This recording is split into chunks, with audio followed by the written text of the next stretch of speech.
in the last couple of days, I've been saying America is raw right now. Her wounds are exposed.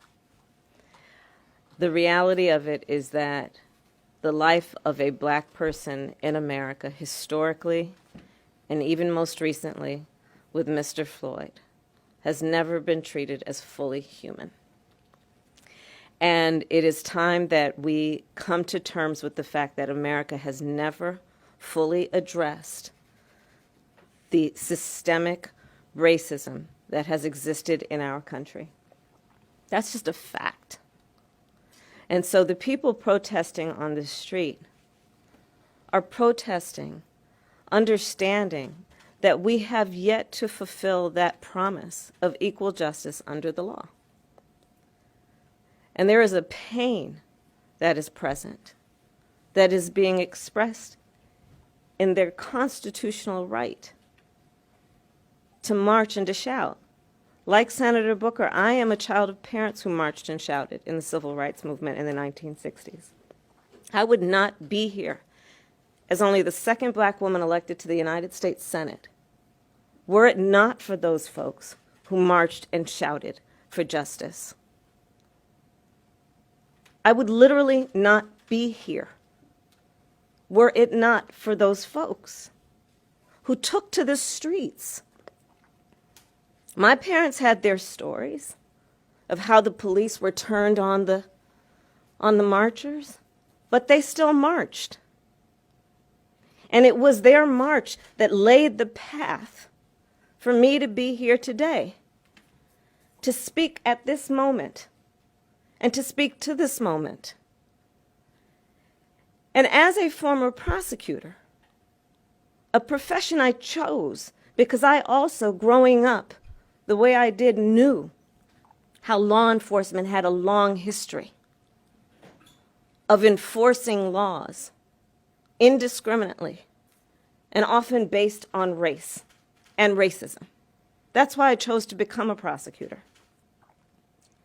And I can say with full certainty that it is time that the leaders in this United States Senate, in this United States Congress, take action to reform a criminal justice system that for far too long has been informed by systemic racism and by racial bias. It is time that we say that bad cops are bad for good cops. It is time that we say that one should not be subjected to the indignity of being told to get on your knees and put your hands behind your head simply because you are walking while black. And it happens every day in America. There's not a black man I know, be he a relative, a friend, or a coworker or colleague, who has not been the subject of some form of racial discrimination at the hands of law enforcement. Not one I know. And I am talking about people at every level of life, including people who graduated Harvard and Stanford and you name it. And the only thing that is common among them is that the color of their skin is black. That's why the people are marching in the streets. And the reality is that racism in America is bad for everyone. Racism is bad for everyone. Racism against black folks and Latinos and Asians and our Native brothers and sisters, it's bad for everyone. So this is a moment in time where we have to address this. And we have to address it, sadly, in the context of a pandemic that has also laid bare longstanding disparities in our public health system, in our education system, in our economy based on race.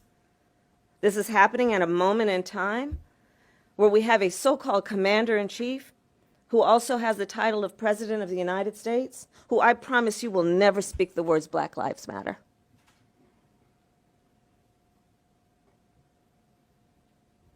Well, they do. So this is a moment in time where this co-equal branch of government has a responsibility to stand for the principles of those words that are etched in that marble building across the street, equal justice under law. And to do it in a number of ways, understanding that the policing issue is the tip of the iceberg.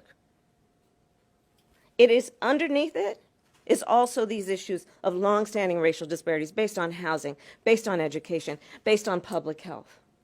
But right now, this is the moment in time to address the issue of policing. And so the package of bills that Senator Booker and I and so many of our colleagues are pulling together is specifically to address that, because it must be addressed.